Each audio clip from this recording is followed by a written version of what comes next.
So let's talk about this fun stuff that I finally am able to really do. I have a couple of parts here, pieces, some hardware, some shiny golden color things, and some not so golden looking things. So what I have here is my camber adjustment kit, or camber adjustment plates that I made. My car needed some extra negative camber.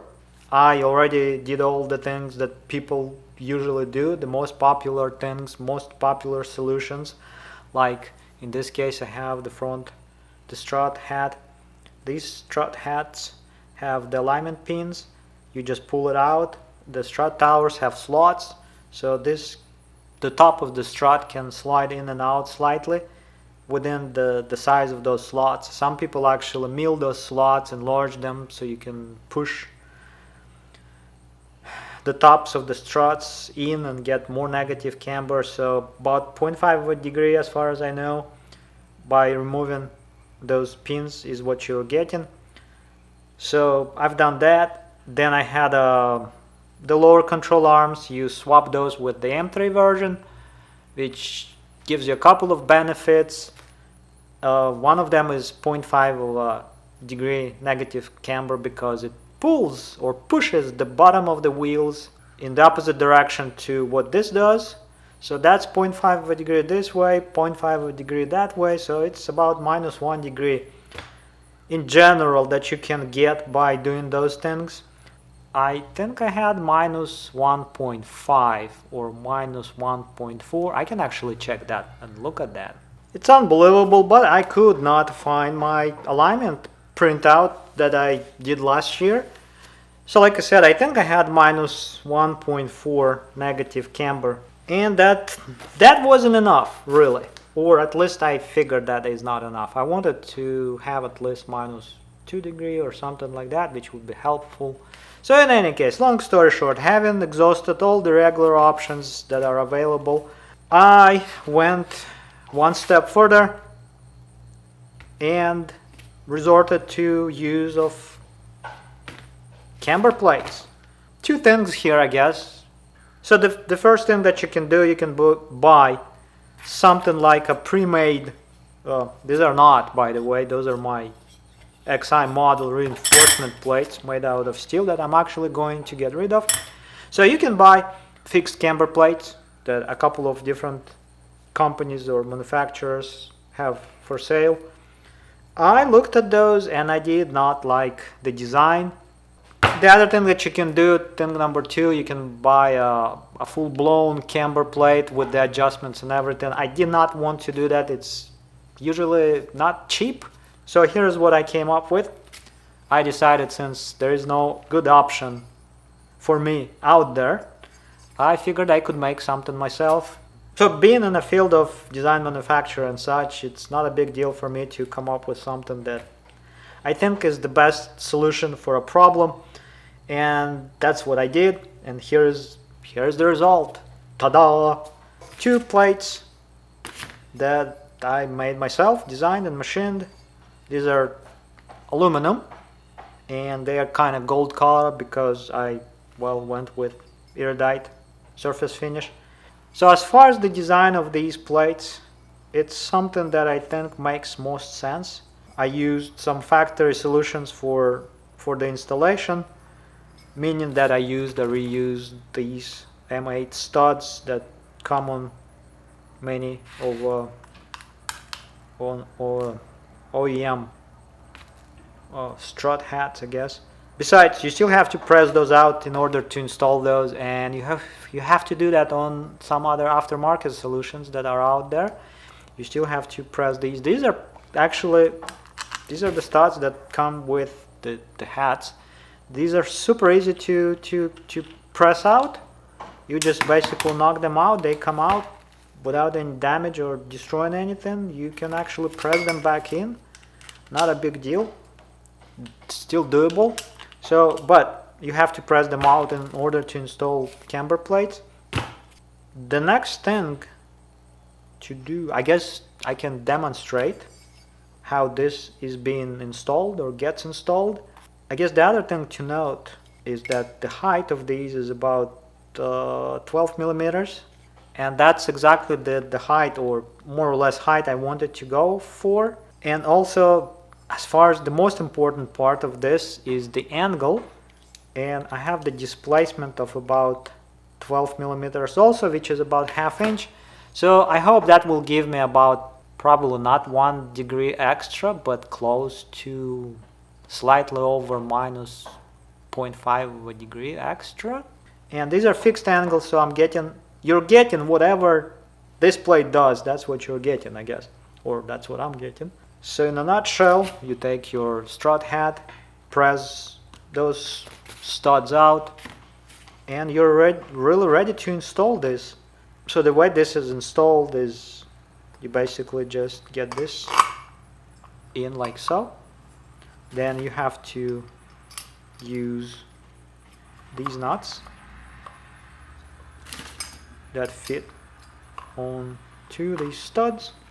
I'm not going to torque them because I'm not installing these. So that goes on like this, perfect fit. So once that is in place, that's the displacement, by the way. The center is shifted. So once this plate is attached to the strut head by the means of these studs and nuts, it's basically ready to go into the car. And once it gets in the car, just these are the nuts that hold the strut assembly to the strut tower. So that's what it is, that's what it's like. Let's just I guess move on to the car itself and just get it on and see what it looks like on the car. I guess I need to drop it down a little bit. Let's do that. I guess that's good enough. To install these camber plates, you really have to lower the strut assembly just slightly. Basically just remove the top 3 nuts holding it, just lower it, and as soon as you have enough space to stick the plate in, that's where you want to be. So this plate goes a certain way. This goes in like so. These 2 are actually the back. So now these are right here, the front, kind of like so. And I'm keeping this paper thingy washer on the top of that aluminum original. There.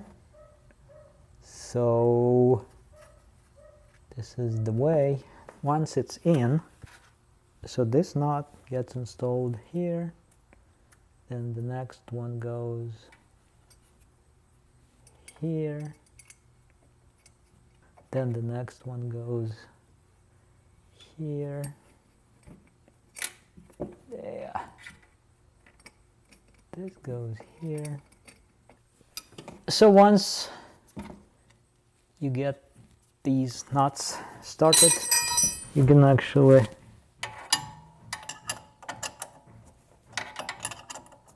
just turn them.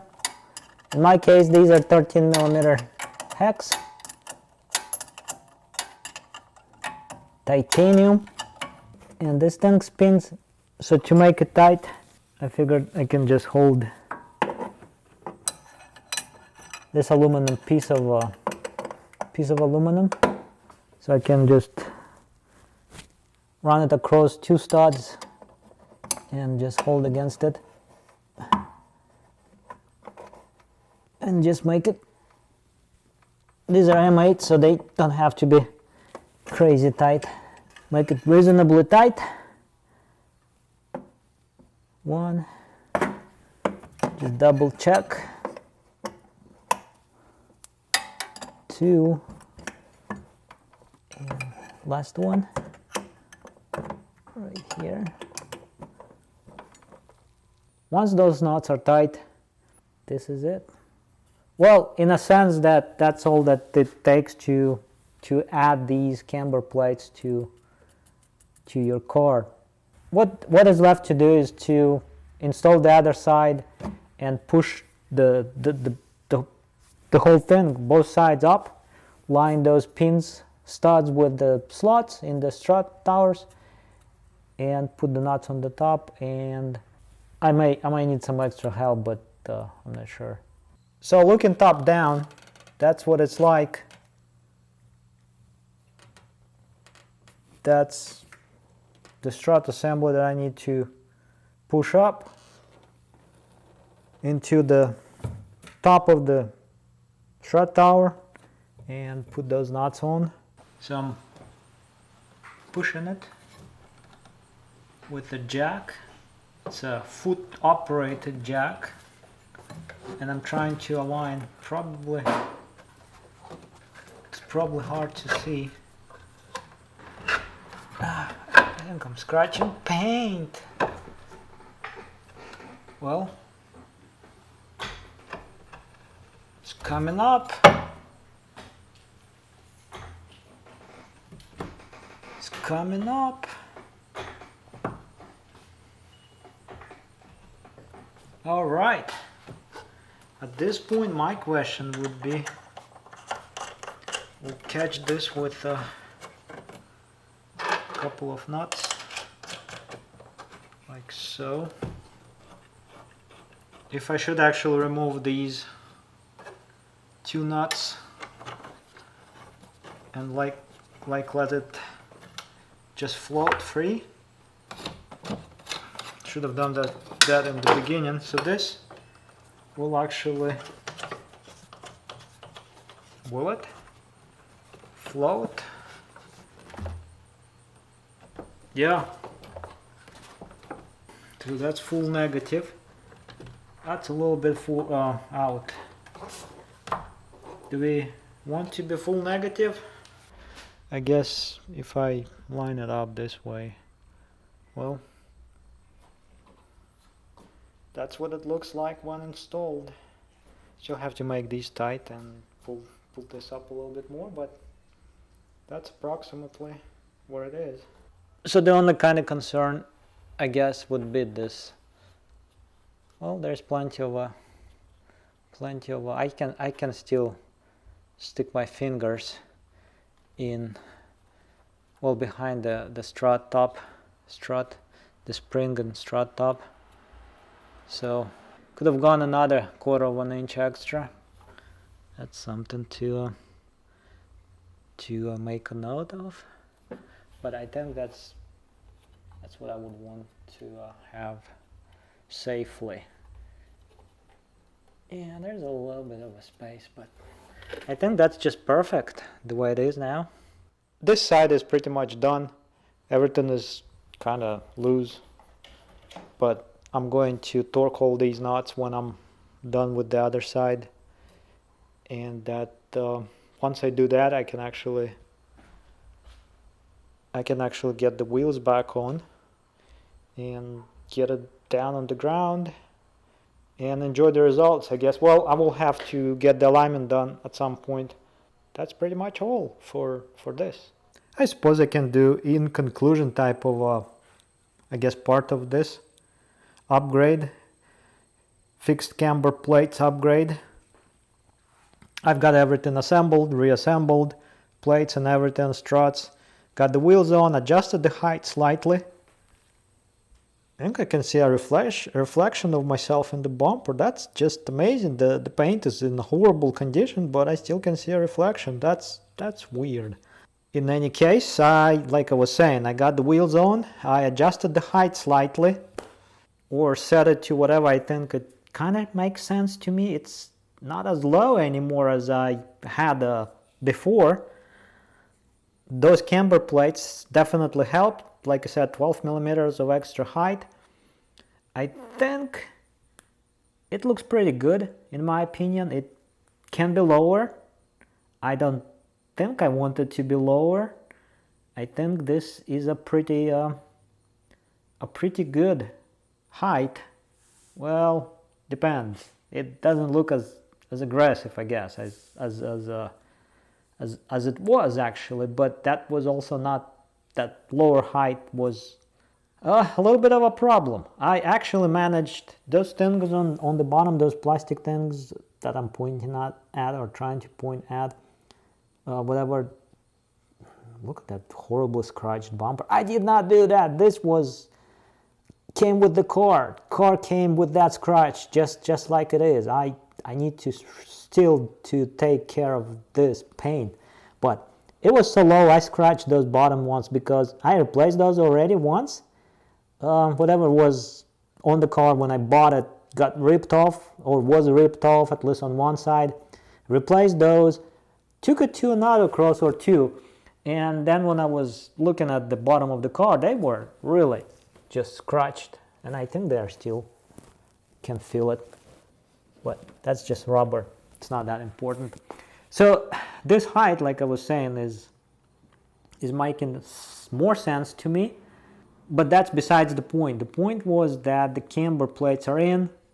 I've got this measuring device right here just to demonstrate what it is. About 19 or so inches in the height. That angle is touching the bottom of the wheel and the top. And the top right here. I have trouble. That's approximately 22 millimeters, which means if you do the calculations, which means I have about minus 2.7, 2.8 degree of the negative camber now, which is good news. My original number was with the lower control arms, M3 lower control arms, and the alignment pin removed, using all of the slot travel for the tops, for the strut heads. I was at minus 0.4, minus 1.4, minus 1.5, something like this. My plates added at least another degree of the camber. And like I said, I was kind of thinking minus 2.5, minus 3. Didn't get quite minus 3, I think. But the ultimate, I guess, test, well, not test, but when I take the car to the alignment place, I will actually know exact numbers. As soon as I do that, I will share my alignment numbers that I'm going to get. So that is it. I am finished here with the suspension stuff. I think I don't want to do anything else with the suspension at this point. I've done all that I wanted. I could do more, but I really need to stop. In any case, this is the conclusion. I think the suspension is more or less 99% completed.